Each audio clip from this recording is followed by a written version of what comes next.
How's it going, guys? My name is Zach with the Movie Castle, and today we're going to be taking a look at Marvel's Alien, issue number 4. And I guess I should say right off the bat, sorry this video is coming out so late.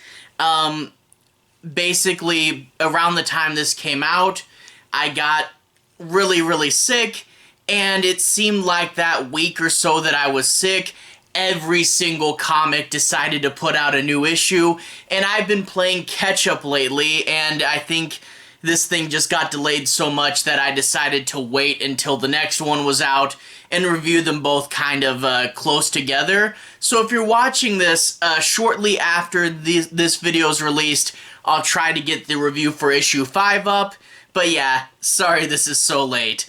But anyway, in this issue, we're at 4 of 6, so this is the beginning of the second half, and as they should, things are really starting to heat up in this story. Like I said so many times in the past reviewing this book, I wondered, dealing with androids, specifically combat design androids, how much tension would there really be in this comic, because you know, you can fight aliens a whole lot better if you're a super android. However, you're starting to see the androids finally deal with a bit of a challenge. Granted, it took locking them in a room with a bunch of aliens and a queen, but we are starting to see some of that challenge. I kind of feel like, you know, one alien was a challenge. Aliens, you needed a bunch and a queen, and you still felt their presence well beforehand, but this is kind of like uber aliens, where you need to be locked in a room with a ton of them and the queen, and then once that happens, then you finally feel the challenge. So this is sort of more like extreme aliens, and you know, yeah, it was a little harder to feel more scared for them, but that being said, cool flashy action sequences, and we are starting to finally see a bit of that danger there. Also, we are going to finally get a payoff for the genetically engineered alien bugs, and it's a very different, interesting creature, and I am curious what you guys will think about it, but granted, it's not a pure xenomorph, it's something genetically engineered, and in turn, has a definite right to be this different. Granted also that xenomorphs morph on their own, you know, you can do a lot of crazy different stuff with them, but I really did like pulling out an entirely new creature and seeing what exactly its powers and capabilities will be quite fun, and it is something I'm definitely looking forward to. So I can see the danger amping up, I can see a new unique plot element for this book, not just that we're following androids, but a whole new creature. Overall, this issue did have me excited for the rest, and I think we're finally going to get that big extreme action danger that an Aliens book should be known for. Although I will say, Dark Horse, all their comics were aliens, Marvel went with the singular alien, but I really feel like this particular plot arc especially really should have had the S on it, because it is more action heavy, you know. I am curious though, this is 4 of 6. When we finally get to part 6, are we going to do 12 issue seasons and each season will have 2 plot arcs? Because that really seems weird. It really should just say Alien plot arc and then the number for just that plot arc if they're all unrelated. I don't know. But anyway, that's a side note. If you guys want to see me talk more about issue 4, I'm going to switch to the close-up camera. I'll show you guys the book in a little bit more detail, a little bit of the story, a little bit of the art. I will be avoiding the end there, so no major spoilers. But if you want to see a little bit more about this book, then without further ado, to the close-up camera. Alright, here we are inside the castle taking a closer look at Marvel's Alien number 4. And right off the bat, I do want to once again say, really good cover. I love the scale there. There's our hero, there's the alien queen, no power loader in sight. But yeah, I always gotta love these nice, really high quality painterly covers. You know, even little details, the gun, the other smashed up people, and just how big this industrial warehouse wall is, and painting in nice realistic detail, the tiny windows and the ladder. And yeah, you know, just a good concept, good execution, the scale, and all the little goo dripping from its mouth, and just, man, these covers are pretty fun, you know, really do like them.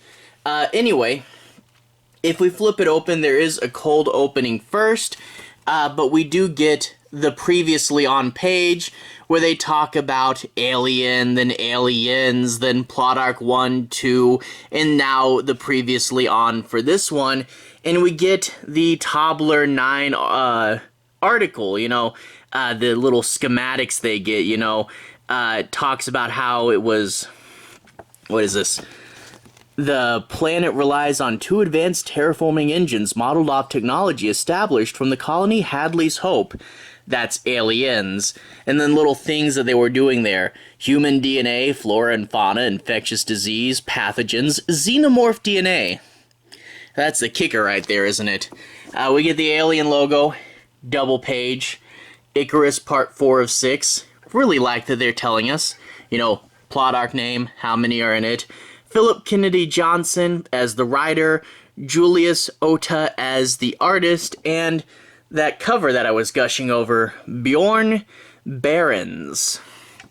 Anyway, without further ado, let's go ahead and talk a little bit about the plot. Now, I'm not going to be doing any major spoilers, but I do want to show you guys a little bit of the art, make sure you have a basic idea what the story's about, and I do want to cover it a little bit and talk about the story, but I'll be avoiding the end bits, and I'll be avoiding anything, you know, too big. But anyway, a nice fun panel of the aliens screeching.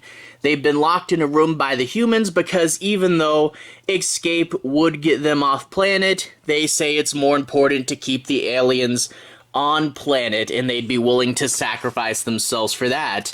And we do get a bunch of fun, colorful action sequences, and overall, yeah, some cool stuff there. That one has a big axe. But anyway, like I said, this is going to be where they actually start to face a bit of a challenge, and it seems like the alien got one of their own, which, yeah, they thought they were super-powered androids. Maybe they weren't expecting this. Now, granted, in the last plot arc, you know, there was a half of an android head they were carrying around, and even though we do get this really fun panel where the Queen's ripping the android in literal half, I do kind of wonder, she should still be technically alive, even if she's basically just a brain that can't do anything, right? I don't know, but apparently, for all intents and purposes, dead. Maybe the combat models don't have it where their brain is, you know, quite as impenetrable because they just need to fight. But anyway, this is obviously going to run up tensions in the group, and we will get, you know, a very graphic scene where the person, the android that loved the one that died, is going to rip his own eyes out, and we get this nice, disturbing visual where he's blind now and separated from the group. That is, I had to show you guys that. That's too cool. But anyway, they do mention how the robot knew one of them had the alien bug, and he did nothing about it, and he got a scolding for that. But we are getting also the payoff to that. She is really not looking too good, and she is starting to change. Now we are going to get a cool, new, unique creature out of this that I think that falls beyond the spoiler line, so I won't show you what comes out of it or what the creature does. But let's just say, you know, for a story where the main protagonists were superpowered for most of the time, this is, well, it's the midway point. This is where we're starting to see the tables turn. I don't know how they'll fare against the new creature, which yeah, if they have to fight the new creature and it's all that one android's fault for letting it be a thing, then yeah, kind of made their own doom there, didn't they? But yeah, one of their own has fallen, and they're starting to see that this is finally going to be a bit of a challenge there. So I am really anxious for issue 5. Like I said, the issue 5 review should come out a little bit after this one does. I have not read it at the time of shooting this review, because I figured if I did, that it would influence my opinion of this single issue, but by the time it comes out, I probably will have, and I'll try to get 5 out pretty soon. But then after 5, we should have the finale, and I can't wait to see what that one's like. Anyway, to everyone who's watched so far, thank you for watching. To everyone who's liked and subscribed, thank you. You really are helping the channel out. I'll leave a relevant playlist on the bottom. This should be my Marvel's Alien playlist. If you want to see me talk about all the past issues, you should be able to find those there. Anyway, have a good day. I'll see you guys again very, very soon. Alien playlist on the bottom. Have a good day now.